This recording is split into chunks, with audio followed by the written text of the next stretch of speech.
तुर्की के लोगों ने एर्दोगन से बहुत ही खतरनाक मांग कर डाली। तुर्की में मौजूद फिलिस्तीन के समर्थक ये मांग कर रहे हैं कि एर्दोगन अपनी तुर्क फौज गाजा में भेजें। गाजा के हालात से एर्दोगन पहले ही बहुत दुखी है और अगर इसी तरह राजनीतिक दबाव उन पर बढ़ता रहा तो गाजा वर्ल्ड वॉर का ट्रिगर पॉइंट कभी भी बन सकता है।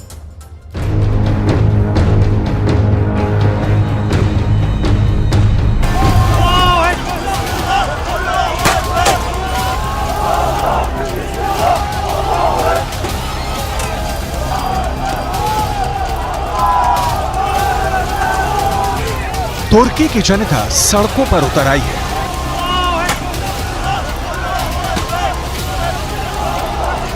तुर्की के लोग इजरायल और अमेरिका के खिलाफ नारे लगा रहे हैं। अगर विरोध प्रदर्शन सिर्फ यहीं तक होता तो बाइडेन और नेतन्याहू को इससे कोई फर्क नहीं पड़ने वाला था, लेकिन तुर्की के नाराज लोग जो फिलिस्तीन के लिए नारे लगा रहे थे,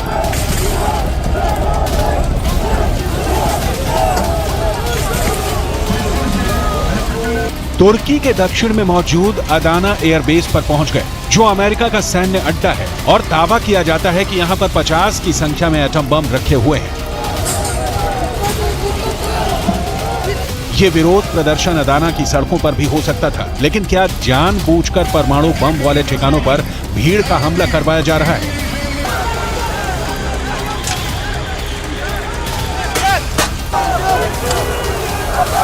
क्या रूस और ईरान मिलकर कोई बहुत बड़ी साजिश रच रहे हैं? या फिर इन परमाणु अड्डों पर कब्जा करके अमेरिका या फिर इजरायल के लोग नुकसान पहुंचाना चाहते हैं? यहां बहुत जबरदस्त विरोध प्रदर्शन हुआ है। साथ ही प्रदर्शनकारियों के नेता ने अमेरिका और इजरायल को चेतावनी भी दी है। Değerli kardeşlerim, biz burada Gazze'deki kadın ve çocuklar için masada elimiz güçlensin diye geldik. Gazze'deki kadın ve çocuklar için ara bir anlaşma yapılacak ve çocuklarla kadın çıkarılacaktı. Şimdi bunu yapanlar Gazze'deki kadın ve çocukların ölümüne sebep olacaklar. Hiç farkında değiller. खास बात यह है कि तुर्की के सिर्फ Adana ही नहीं बल्कि और भी कई शहरों में अमेरिका के खिलाफ विरोध प्रदर्शन हो रहे हैं, क्योंकि अमेरिका के विदेश मंत्री एंटनी ब्लिंकन तुर्की दौरे पर हैं और वो किसी तरह इजरायल और तुर्की के बीच बिगड़ते रिश्तों को संभालने की कोशिश में लगे हैं। लेकिन तुर्की के अंदर जहां से अमेरिका के विदेश मंत्री एंटनी ब्लिंकन का दौरा होना था, वहां पर हमास के प्रवक्ता अबू उबैदा की तस्वीरें लगाई गई थी, ताकि अमेरिका को ये बताया जा सके कि आखिर तुर्की के लोग क्या चाहते हैं। इजरायल और फिलिस्तीन के कुछ अखबारों में तो यहां तक छपा है कि तुर्की के लोग ये मांग कर रहे हैं कि तुर्क सेना को गाजा के लोगों की रक्षा के लिए रवाना किया जाए। तुर्की के राष्ट्रपति तैयब एर्दोगन एक मंझे हुए राजनेता है, पब्लिक की नब्ज को समझते हैं, इसलिए उन्होंने तुर्की के इस्तांबुल में एक बहुत बड़ी रैली की थी और नेतन्याहू को आतंकवादी कहा। Ufkumuzun uzandığı her yerde kalplerini ve gözlerini bize çevirmiş kardeşlerimizin derdiyle dertlendiğimiz, yardım eli uzattığımız, gerektiğinde sınırlarımızı açtığımız kardeşlerimize yaptığımız gibi Gazze için de bugün olduğu gibi kıyamdayız. इस मौके पर बेहद चालाकी से अमेरिका ने ओहियो क्लास की अपनी परमाणु पनडुब्बी भूमध्य सागर में उतार दी है। अमेरिका की नौसेना ने बताया है कि उसकी ओहियो क्लास की एक परमाणु पनडुब्बी यूएस सेंट्रल कमांड के ऑपरेशनल एरिया में पहुंच गई है। कमांड ने सोमवार को सुएज नहर से गुजरते हुए इस परमाणु पनडुब्बी की एक तस्वीर भी प्रकाशित की है।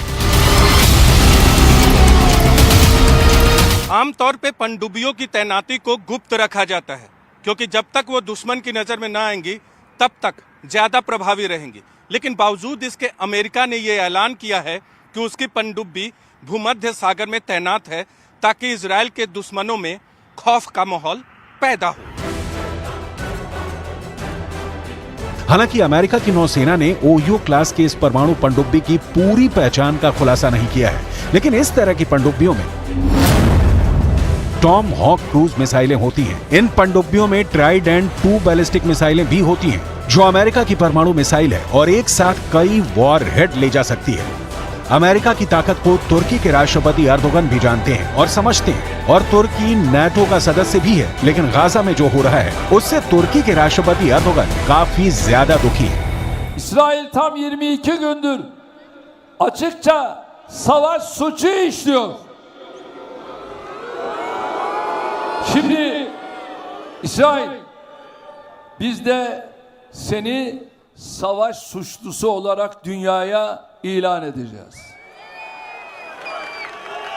Ve şimdi bunun hazırlığı içindeyiz.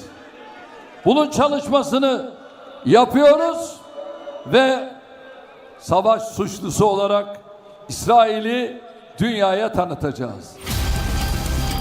लेकिन इजरायल ने हमास को खत्म करने का फैसला कर दिया है और वो युद्ध विराम को तैयार नहीं है।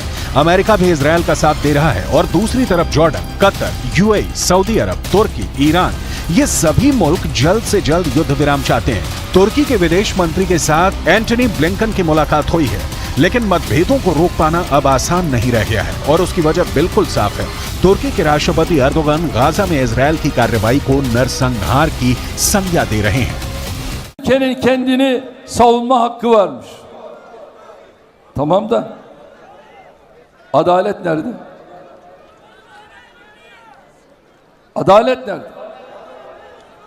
Gazze'de savunma değil, açık ve alçak bir katliam yürütülmektedir. Gazze halkını bir silah gibi kullandıkları açlıkla, susuzlukla, yakıtsızlıkla, sağlık hizmetlerini çökerterek topluca yok etme peşindeler. दूसरी तरफ एंटनी ब्लिंकन ने इराक का भी दौरा किया है।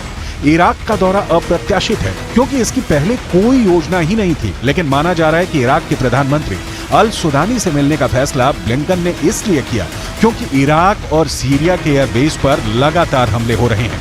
इराक और सीरिया में मौजूद ईरान के फंड से चलने वाले संगठनों ने 17 अक्टूबर से अब तक अमेरिका के सैन्य ठिकानों पर करीब 35 हमले किए हैं। माना यह जा रहा है कि एंटी ब्लिंकन ने इराक के प्रधानमंत्री अल सुदानी के जरिए ईरान को संदेश भेजा है, क्योंकि ब्लिंकन से मुलाकात के फौरन बाद अल सुदानी ईरान गए हैं और उन्होंने वहां अमेरिका की तरफ से ईरान को ये बताया है कि अगर सीरिया और इराक में अमेरिका पर हमले नहीं रुके तो ईरान को इसकी भारी कीमत चुकानी पड़ेगी। हालांकि ईरान का रुख नरम होता नहीं दिख रहा है, क्योंकि ईरान के रक्षा मंत्री अशीत यानी ने कहा है कि अगर युद्ध विराम नहीं हुआ तो अमेरिका को बहुत बड़ा झटका झेलना पड़ सकता है।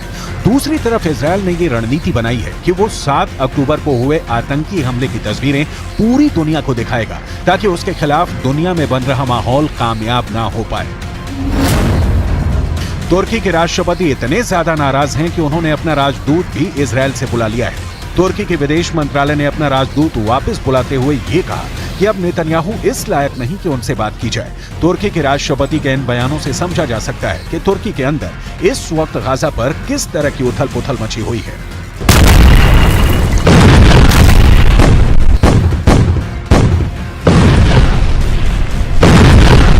Ülkenin kendini savunma hakkı varmış.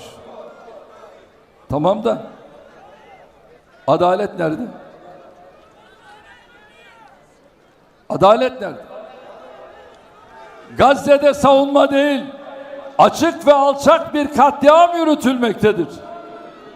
Gazze halkını bir silah gibi kullandıkları açlıkla, susuzlukla, yakıtsızlıkla, sağlık hizmetlerini çökerterek topluca yok etme peşindeler. कुल मिलाकर अगर गाजा में ऐसे ही इजरायल बम बरसाता रहा तो पूरा वेस्ट एशिया अस्थिर हो सकता है।